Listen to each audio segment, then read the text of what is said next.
সম্ভবত মানে আমাদের যে আন্দোলনটা এই আন্দোলনটা খুলনায় হবে না, কিন্তু মেহেরপুরের মতো জায়গা আন্দোলন হয়েছে এবং এই যে আমাদের সহযোদ্ধা, তোমার নাম কি? সোহান। ও 4 তারিখে 4 আগস্টে না, 4 আগস্টে মিছিলের সামনের সারিতে সবার প্রথমে দাঁড়ানো। লেখা কি ছিল যেন এখানে? ওর যে প্ল্যাকার্ডে লেখা ছিল বাঁশের লাঠি তৈরি করো, স্বৈরাচার বিদায় করো।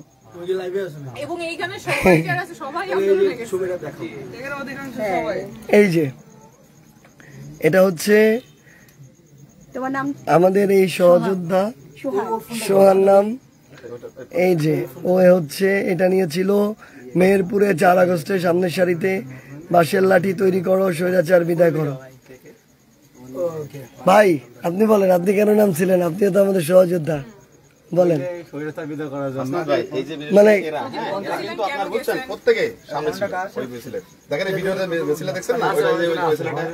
ভাই একটু মানে একদম মন থেকে বলতে হবে কেন নাম ছিলেন, কি আকাঙ্ক্ষা নিয়ে আসলে, কি চাওয়ানি, যেটা মন থেকে আসে ওটা বলতে হবে ভাই।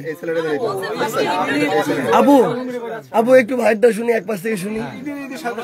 মানে সব অফিসারের পরেও যখন মানুষকে নির্বিচারে হত্যা করা শুরু করলো তখন আসলে ধৈর্যের সীমা পার হয়ে গেছিল, তখন আসলে সকালে এইভাবে নামছে আর কি।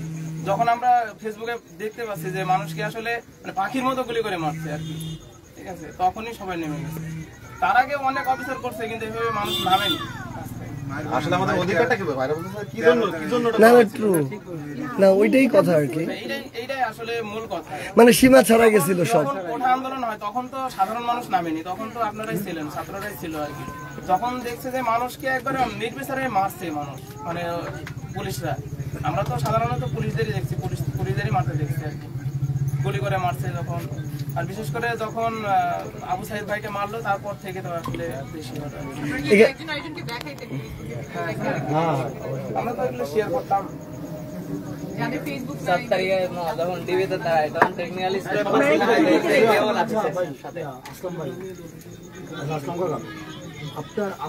হাসনাত তুমি আগে এটা ফিক্স করো, ভাই অথবা কাকা একটা ফিক্স করো।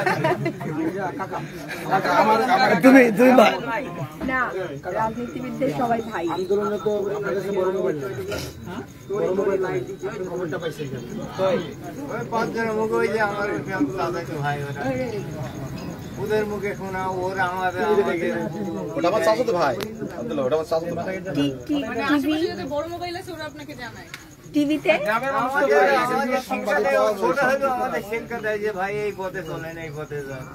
তাহলে এখন চাচা একটা ভালো কথা বলছে আপু, আমাদের যদি ই থাকে ভুল থাকে তো ওরা ই করে দেয়, ঠিক করে দেয়। না না না ওটা মনে করে। তাহলে এখন ছোটরা বললেও তারা যদি ঠিক করে দেয় আপনারা এটা শুনেন, তাই তো? হ্যাঁ শুনতে হবে। এটা তো বিশাল বড় একটা চেঞ্জ। আগে তো এমন হইতো যে ধরেন বাবা চাচার যা বলতো তাই, মানে আগে হচ্ছে এটা ট্রাম্প কার্ড আছে মা বাপের। ধরেন আপনি মা বাপ একটা বিষয়ে ওনাদের অবস্থানটা ভুল, সর্বশেষ একটা কার্ড আছে যে তোর ঘরে আমি জন্ম হয়েছি না আমার ঘরে। মানে ধরেন এটা যখন বলবে যে তোর ঘরে আমি জন্ম হয়েছি না আমার ঘরে তুই জন্ম হয়েছিস, শেষ এর পরে তার কথা থাকে না। আগে যারা বড় আমরা ধরে নিতাম যে বড়রা কোনো ভুল করতে পারে না, হাসিরা সবসময় এটা ভাবতো যে ও কোনো ভুল করতে পারে না, তাই না? আমরা বড়রাও ভুল করে, ছোটরাও ভুল করে, যে ভুল করুক আমাদের হচ্ছে ইনস্ট্যান্ট এটা স্বীকার করে ঠিক করে নিতে হবে। এটাতে আসলে লজ্জা থাকা যাবে না যে আমি ভুল করছি, বড় দেখে এটাকে আমার সংশোধন। আপনাদের আরেক যোদ্ধা নির্যাতন যেভাবে আপনাদের হয়েছে সেভাবেই গুম করা হয়েছিল, অনেক কিছু থাকে।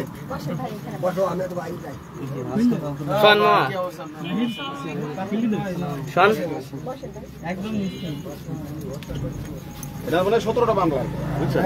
17টা মামলা। এই মামলাগুলো কবে দিচ্ছে? 13 সাল থেকে। এই মামলাগুলো কেন দিচ্ছে? আমাদের গ্রামের সাবেক মেম্বার ভাই। না একটু তারপর মানে কি কারণে দিচ্ছে? আপনি একটাই আমরা বাংলাদেশ জামাত ইসলাম করি এই জন্য, মানে একটা দলের দেখে মামলা, কোনো অন্যায় অপরাধ নেই। মামলা হয়রানি। 9 বছর মেম্বার ছিলেন।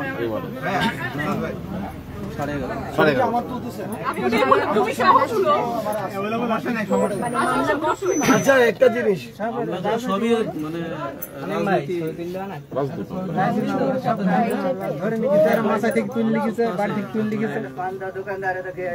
অস্ত্র মামলা আছে। এগুলো সব মিথ্যা মামলা দিয়ে রাখছেন।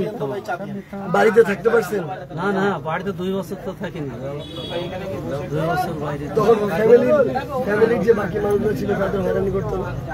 এরা তো সবসময় একটা ভাইরালের উপর থাকতো, প্রেশারের উপর।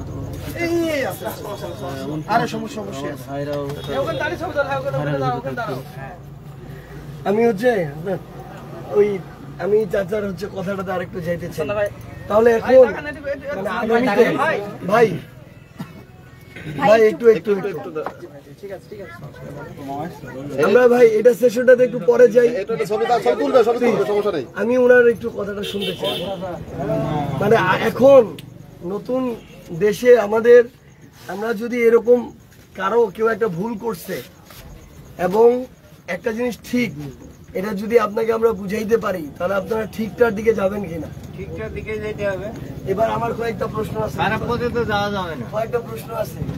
1 নম্বর প্রশ্ন, এই যে গত বছরের জুলাই আগস্ট মাসে আমাদের যে এত বড় একটা আন্দোলন হইল, তো এখানে মানুষকে খুন করা হয়েছে প্রায় 1,500-এর মতো। আপনার মানে এই যে গুলি চালানোর হুকুমটা কে দিছে, কি বলেন তো? সরকার দিছে। তাহলে মনে করেন এমনি যদি এদিকে কোথাও হয়, গুলি চালা হোক বা অন্য কিছু দিয়ে মারে, ও তো মার্ডার কেসের আসামি হয়ে যায়, তারপরে প্রমাণ হইলে ফাঁসি হয়। তো এই যে প্রায় 1 থেকে 1,500 মানুষকে খুন করা হইলো, এটার হুকুম দিছে হাসিনা, তো এটার দায়ে ওরও তো এরকম ফাঁসি হওয়া উচিত। দাদা দেখেন, এই যে ও নাম কি বললো ভাই? সোহান। গুলি যদি ওই দিন একটা সোহানের বুকেও লাগতে পারতো, এবার থেকে ওপার যাইতে পারতো। সোহানের বয়স ধরেন 12 বছর 13 বছর, 6 বছরের ছেলে মারা গেছে, 3 বছরের একটা মেয়ে মারা গেছে, বারান্দায় দাঁড়ায় ছিল, ওইখানে গুলি লাগছে। তো এই যে নির্বিচারে খালি ক্ষমতায় থাকার জন্য এভাবে গুলি করে মারলো, তার বিচার হওয়া উচিত কিনা? যে লোকটা এরকম খালি ক্ষমতার জন্য এরকম করে মানুষ মারলো, ওই লোকটার বাংলাদেশে রাজনীতি করার অধিকার থাকে? আমাদের জায়গা থেকে আসলে কথাটা কি, আমরা আপনাদের সন্তানের মতো, ভুল হইলে ধরাই দিবেন, সমস্যা নাই, কিন্তু যেটা ভুল ওইটাকে ভুল বলতে হবে। মানে ধরেন আমরা এটা চাই, অনেক লোক আছে না নৌকাকে বর্ধিত ছিল কিনা আছে, কিন্তু কিছু লোকজন আছে ধরেন কোনো খারাপ অপকর্ম ছিল না, এরকম কিছু লোকজন আছে না। তো আমাদের কথা হচ্ছে কি, এই যে একটা ভুল, এটাকে এখনো কিছু লোক আমরা দেখি, আপনারা ফেসবুকে দেখবেন, টিভিতে দেখবেন, টক শোতে দেখবেন, কমেন্টে গেলে দেখবেন, আওয়ামী লীগ সম্ভবত দিবস ঘোষণা করছে 5 তারিখে নাকি হচ্ছে কি হাসনাত দিবস ঘোষণা করছে না, 16 তারিখ আর 5 তারিখ কি 8 তারিখ। মানে এত মানুষকে মারার পরও এরা এত বড় মানে কালপ্রিট, ভাই একটু এত বড় কালপ্রিট যে এত মানুষকে মারার পরও এদের বিন্দু মাত্র অনুশোচনা নাই। এটাই ভাই এখানে বলতেছিল যে কোনো গিল্টি ফিলিংস নাই। এখন আরেকটা গুরুত্বপূর্ণ আলাপ আছে, আমাদের বাংলাদেশের একটা শুধু মানে সম্মানীয় একটা নেতা এসেছেন আমাদের মাঝে, চাই না টিভির পর্দায় অনেক দেখছি, হ্যাঁ আজকে বাস্তবে দেখলাম। আমরা আপনাদের কণ্ঠ হয়ে কাজ করতে চাই, মানে যে কথাগুলো ধরেন আমরা দরকার আছে, আমার নেতা দরকার আছে, যে কথাগুলো আপনারা এখানে চা খেতে খেতে বলেন, এই কথাগুলাই আমরা আমাদের জায়গা থেকে আপনাদের প্রতিনিধি হয়ে সংসদে বলতে চাই। কিন্তু আগেকার যে নেতা ছিল, নেতা হইলে পাহাড় মাটিতে পড়ে, ওই নেতা আমরা হইতে চাই। এখন আপনাদের এই আন্দোলনে আপনি ছিলেন নাকি? ছিলেন? টিভির পর্দায় আপনাকে দেখছি, এই জন্য এসে দাঁড়ালাম। মেহেরপুরে যে আন্দোলন হয়েছিল জানেন? মেহেরপুরে আন্দোলন হয় না, এখানে ভার্সিটি নাই তো। না, 4-5 তারিখে তো হয়েছিল। সামান্য এই যে আপনার সন্তানরা ছোট জায়গা তো, আপনার সন্তানরা আমাদের গ্রামের লোকই বেশি ছিল আন্দোলনে মেহেরপুরে। কত সংখ্যক ছিল আন্দোলনে? তা 2-3 হাজার হবে না, বেশি বেশি। অনেক বেশি হবে। ভাই একটা জিনিস একটু মানে শুনতে চাইতেছি, মানে আওয়ামী লীগের সময় এই টাইমে তো গণহত্যা চালাইছে, এর আগে আওয়ামী লীগের ভাই এর আগে আওয়ামী লীগের নেতা কর্মীদের দ্বারা কি কি হয়েছে এটা একটু শুনতে চাইতেছি। অপকর্ম সবচেয়ে বড় অপকর্ম হচ্ছে মনে করেন যারা বিরোধী দলীয় ছিল তাদেরকে তো ঘরে শুতে দেয়নি আর কি। বিশেষ করে আমার কথাই বলি, আমিও কিন্তু মনে করেন আমিও মোটামুটি জামাতকে সমর্থন করি, যার কারণে আমি শুইতে পারিনি ঘরে। আমার ছোট বাচ্চা রেখে আমি গেছি গিয়ে ওই রাধাকান্তপুরে অন্য গ্রামে শুইতে গেছি, এরকম আর কি। এইটা বিশেষ করে বেশি হয়েছে আর কি। এসে কোনো অপরাধ নেই, কিন্তু শুধুমাত্র বিরোধী দল করার কারণে মনে করেন গ্রেপ্তার হতে হয়েছে। চাচা কিন্তু আমাদের গ্রামের মেম্বার থাকা সত্ত্বেও ওনাকে কত বছর গ্রেপ্তার করছে শুধুমাত্র জামাত ইসলাম করার কারণে। এইটা মূলত বেশি হয়েছে আর কি আমাদের গ্রামের। প্রতিদিনই ধরতে গেলে প্রতিদিনই আমি 2 মাস জেল কাটছি এসএসসির পরে। এসএসসি পরীক্ষা দেওয়ার পরে। আপনি কি জামাতের কি সদস্য না রুকন না? আমি শিবিরে ছিলাম, পরে সদস্য হয়েছি। মানে এটা আসলে ওনারা এইটার উপর দিয়ে বেশি গেছে তাই না? জামাত শিবিরের উপর দিয়ে। আর বিএনপি নেতা কর্মীদের উপরে কেমন ইয়া চলতো? সেরকম তো হয় নাই,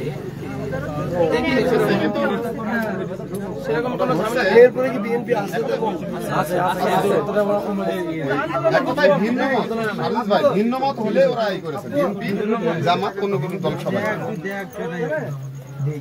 এখন আমরা তো একটা নতুন রাজনৈতিক দল করছি। আচ্ছা, আপনি কি জানেন আমাদের নতুন একটা রাজনৈতিক দল খুলছে? এর নাম কি? নামটা ভালো হয়েছে না খারাপ হয়েছে? কোথায় শুনছেন আমাদের দলের নাম? কই শুনছেন? গ্রুপে পেয়ে গেছি, গ্রুপে পেয়ে গেছি। আপনাদের মুখে শুনছি, ভাইয়ের মুখে শুনছি। তোমাদের নিজেদের গ্রুপ আছে? ফেসবুক গ্রুপ আছে, মেসেঞ্জার গ্রুপ আছে, বৈষম্য বিরোধী ছাত্র আন্দোলনে। সবগুলিতে তুমি আছো? জি। বৈষম্য বিরোধীর হোয়াটসঅ্যাপ গ্রুপ আছে? জি। ওটাতেও আছো? ওইখান থেকে এই পার্টির খোঁজ পাও? এখানে মেহেরপুরে যে আসছি আমরা ওটা জানতাম? জি। মাইকে হইছে না? তামিম ভাইকে তো শুনেন মেহেরপুরের। এইসব জানা একদম কঠিন নাকি? একসাথে ছিলাম, আন্দোলন করেছি। কেমন মনে হয় নাগরিক পার্টি কেমন করতেছে? ভালোই করতেছে। আমাদের দলের জন্য আপনাদের পরামর্শ দেন তো। মানে ধরেন আগে তো আওয়ামী লীগ আইসে খাইছে, কি করছে দেখছেন, আমার নতুন করে বলার দরকার নাই। বিএনপিও রাজনীতি করতেছে, জামাত ইসলামও রাজনীতি করতেছে, আরো 8, 10, 15, 20টা দল বাংলাদেশে আছে করতেছে না? দেখো ওই আসলাম কাকু কই রাজনীতি করতেছে না, ভোট তো দেন। আর আমরার কাছ থেকে আমাদের রাজনৈতিক দলটা কেমন হওয়া উচিত, আপনারা কি চান আমাদের এই এনসিপি থেকে? গাদ্দারি করা যাবে না। গাদ্দারি বলতে কেমন গাদ্দারি? কিসের সাথে গাদ্দারি? মানুষের সাথে সাধারণ মানুষগুলো যেরকম আপনারা এক্সপেকটেশন রাখে, আপনাদের প্রতি যেরকম এক্সপেকটেশন রাখে, ওটা তো মনে করেন আপনারা যদি ফুলফিল না করতে পারেন ওটা তো হবে না ভাই। গাদ্দারি। আচ্ছা, ওই কি ও তোমার নাম কি? ফাহিম কি করতেছিল? চাঁদাবাজি করা যাবে না ভাই, বিশেষ করে চাঁদাবাজিটা বেশি মেহেরপুর জেলাতে, সারা বাংলাদেশে চাঁদাবাজি বেশি। এনসিপি চাঁদাবাজি করতেছে না, এনসিপির কথা বলছি না, মানে চাঁদাবাজি করা যাবে না অন্য দলের মতো। যেমন আমলিগ ছিল, চাঁদাবাজি ছিল, রাজাকার ছিল, তারা তো সবকিছুই ছিল, খুনি ছিল, মানে এই দলটার মতো যত্ন হয় এইটাই চাচ্ছি ভাই। আচ্ছা, ফাইন্যান্স বললো মেম্বার সাহেব, আপনি তো একটা রাজনৈতিক দলে আছেন, এখন কি অবস্থা বলেন তো? আমাদের থেকে কি প্রত্যাশা করেন আপনারা? বলেন। প্রত্যাশা এটাই, যেহেতু ৭১-এর পরে দেশ ৫৪ বছর স্বাধীন হওয়ার পরে মানে পাকিস্তানের বিরুদ্ধে যে আমাদের একটা বৈষম্য ছিল, পূর্ব পাকিস্তান, পশ্চিম পাকিস্তান, ৭১-এর পরে কিন্তু তার থেকে বৈষম্য বাংলাদেশে বেশি হয়েছে, কোনো অংশে কম হয়নি। এই জন্য এই জায়গাটা থেকে আমরা চাই যে এনসিপি বেরিয়ে আসবে, মানে এইটাকে পরিষ্কার করে প্রত্যেকটা ক্ষেত্রে রাষ্ট্রের ক্ষেত্রে বৈষম্য দূর করার জন্য ভূমিকা রাখবে। মানুষের প্রত্যেকটা তার মত প্রকাশের বাকশক্তি সবকিছু সে ফিরে পাবে। যেমন কি স্বৈরাচার সরকার যেমন এই দেশটাকে 17 বছর মানুষের বাকশক্তি থেকে শুরু করে এমন কোনো সেক্টর নেই যে সেক্টরে মানুষ কি মানে তার ন্যায্য জিনিসটা পাবে, এরকম কোনো অপশন দেখে যায় না।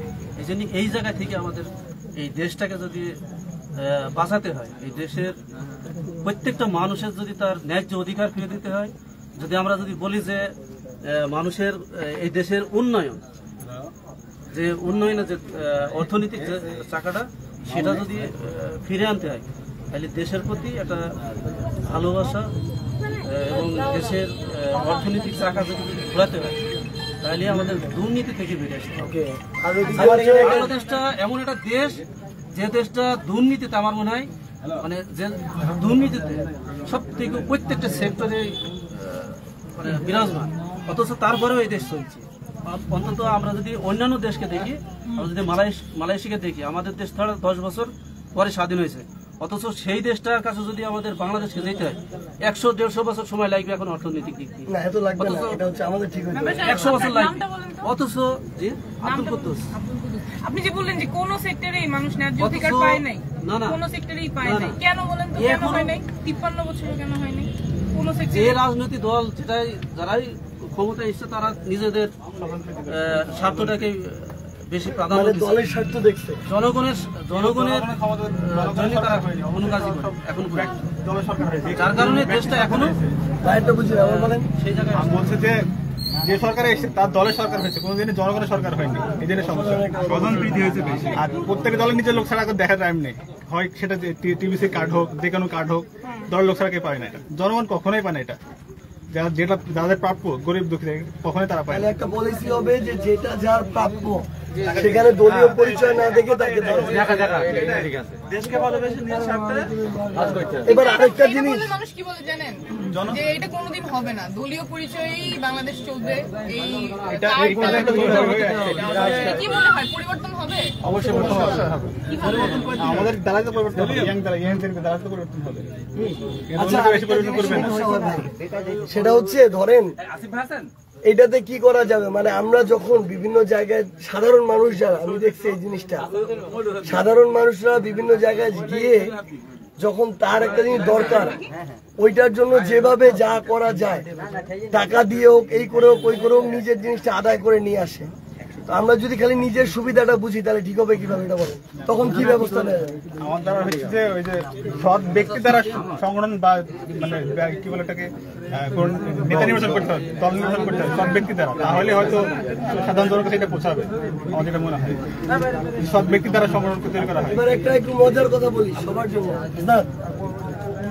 আমাদের দলের, আমরা তো নতুন রাজনৈতিক দল করছি, আমাদের দলের হচ্ছে আমরা একটা ওপেন ফান্ডিং এর ব্যবস্থা করছিলাম, ক্রাউড ফান্ডিং। তো ওইখান থেকে কিছু টাকা হয়েছিল, ওইটা দিয়ে আমরা বের হয়েছি।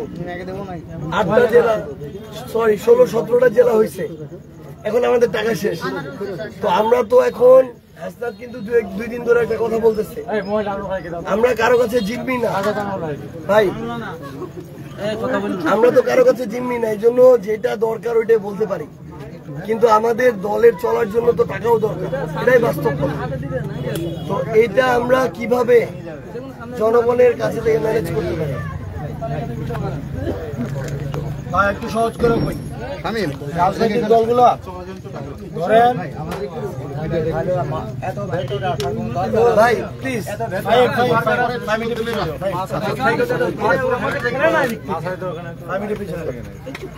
আচ্ছা আমাদের দেশের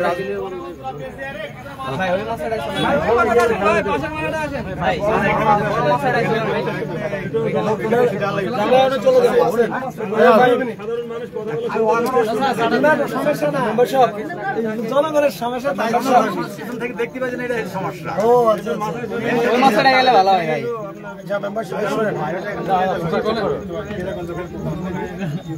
আচ্ছা আমাদের দেশের যে রাজনৈতিক দলগুলো আছে তারা বড় বড় যেই ব্যবসায়ীরা আছে তাদের থেকে টাকা আনে, টাকা আনা যেমন একজন করে চাল ব্যবসা করে, বাংলাদেশের এই চালের সিন্ডিকেট হচ্ছে চালায়, ওর থেকে টাকা আনবে 10 কোটি, আইনা কি করবে, নাম যে হোক 10 কোটি টাকা আনবে আইনা, ওই ও যখন সরকার গঠন করব তখন ওই চাল ব্যবসায়ী প্রতিষ্ঠান চালের দাম ধরেন 40 টাকা ছিল 60 টাকা করে ফেলে, তখন ওই রাজনৈতিক দল কিছু কইতে পারে না, কারণ সে তো ওই প্রতিষ্ঠান থেকে কি আনছে, টাকা আনছে, তাই না, খাইয়া রাখছে, যেহেতু খাইয়া রাখছে এই কারণে কথা কইতে পারে না, বুঝছেন। এখন আমরা সিদ্ধান্ত নিছি আমরা এরকম ব্যবসায়ী থেকে আমরা কি নেব না, টাকা নেব না, আমরা জনগণ থেকে কি করব, টাকা নেব, যাতে করে জনগণ 5, 10, 20, 50, 100 টাকা করে দিবে, এবং আমরা ব্যবসায়ীদের কাছে আর মাথা নত করবো না। এদের নীতি নির্ধারণ করে না, এগুলোতে আর আমরা মাথা নত করবো না। এইটা নিয়ে আপনাদের কোনো পরামর্শ আছে কিনা? সেলিম ভাই, এই আইডিয়াটা কি ভালো না খারাপ? ভালো। মেম্বার সাহেব, অবশ্যই এটা ভালো, যেহেতু আমরা একটা দল করি, আমাদের বাংলাদেশ জামাত ইসলামের কিন্তু ব্যাংক হয়েছে জনগণের পক্ষে। এই সরকার অনেক চেয়েছিল যে এই বাংলাদেশ জামাত ইসলামের অর্থ কোথায় দিকে, অর্থায়ন কোথায় দিকে, এটা কিন্তু পাইনি। এদের অর্থ হয়েছে জনগণের পকেটে, কোটি কোটি টাকা জনগণের পকেটে বাংলাদেশ জামাত ইসলামের আছে। ঠিক এনসিপি ওইভাবে যদি তারা মনে করে যে আমরা যে কোনো প্রোগ্রাম বাস্তবায়ন করি, জনগণের কাছ থেকে তারা যদি জনগণকে মূল্যায়ন করি, তারা নিতে পারে, অবশ্যই এটা তাদের জন্য রাজনীতির মঠটা আরো বড় হয়। জনগণের টাকা দিয়ে হবে জনগণের রাজনীতি, ব্যবসায়ীর টাকা দিয়ে জনগণের রাজনীতি হয় না। ঠিক ফাইম? ব্যবসায়ী থেকে টাকা নিয়ে কি জনগণের রাজনীতি করা যাবে? না। এখন এই জনগণের টাকায় জনগণের রাজনীতি, এক্ষেত্রে আপনারা সবাই আমাদেরকে হেল্প করবেন, সাহায্য করেন, বুঝছেন? যাতে করে আমরা জনগণের জন্য কাজ করতে পারি, যাতে করে আর কোনো রাজনৈতিক দল ব্যবসায়ীর কাছে নিজেকে বিক্রি করে না দেয়, যাতে করে নীতি নির্ধারণের ক্ষেত্রে ব্যবসায়ীদেরকে সুযোগ না দেয়, জনগণের সুযোগটা যেন কি রাখে, মাথায় রাখে। মনে থাকবে ভাই আপনাদের?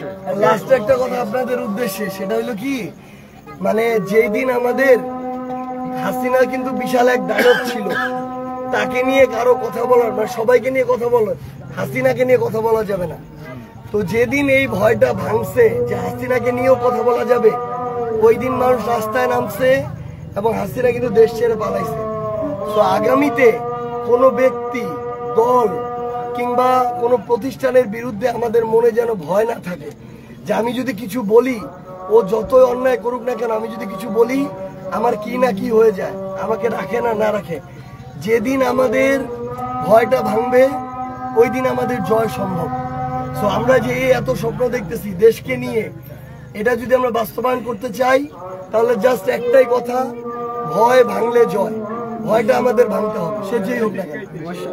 আর এইখানে আপনারা সবাই যেমন নামছিলেন না, গত বছর সবাই নেমে গেছেন যে অবিচার করতেছে মানুষের প্রতি। ওই যে আপনি যেমন বললো, ভয় ভেঙে আপনারা সামনে আসছিলেন। আগামীতে তো আমাদের ফাইট আরো অনেক লম্বা। এই যে কুদ্দুস সাহেব বললেন কোনো জায়গায় ন্যায্য অধিকার নাই মানুষের, তো ন্যায্য অধিকারটা আনতে হবে না? আপনাদের নিজেদের ন্যায্য অধিকার কে দিয়ে দিবে? এই যে বললেন যে দলগুলি তো নিজের স্বার্থে কাজ করে, তাহলে জনগণের স্বার্থে জনগণের এটা ছিনাই নিয়ে আসতে হবে।